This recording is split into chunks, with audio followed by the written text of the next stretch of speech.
दोस्तों आप देख रहे हैं लालटेन भोजपुरी और आप लोगों का एक बार फिर से लालटेन भोजपुरी चैनल पर स्वागत है। दोस्तों कल रात को मैंने एक वीडियो बनाया था, सारेगामा हम भोजपुरी से खेसारी लाल यादव के आने वाले गाने के बारे में बताया था कि बहुत ही बड़ा गाना आ रहा है। उसी वीडियो में मैंने आप लोगों को ये भी बताया था कि आज आप लोगों को डेट बता दूंगा।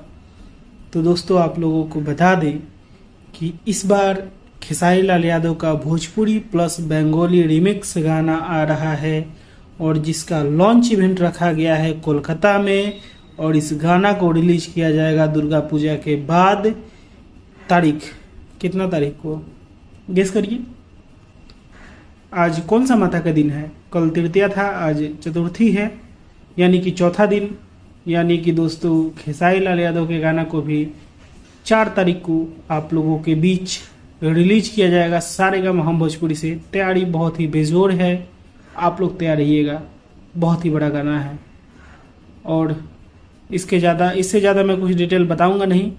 2-3 दिन वेट करिए, आप लोगों को धीरे धीरे सब कुछ पता चल जाएगा। पोस्टर भी आने वाला है बहुत जल्द। अभी आप लोग दुर्गा पूजा एंजॉय करिए और 4 तारीख को तैयार रहिएगा।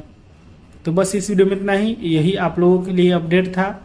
एक्साइटमेंट भर के रखिएगा क्योंकि एक्साइटमेंट इस बार आप लोगों का खाली नहीं जाने वाला है। तो मैं मिलूंगा आप लोगों से एक नए वीडियो में, तब तक के लिए जय हिंद, जय भोजपुरी।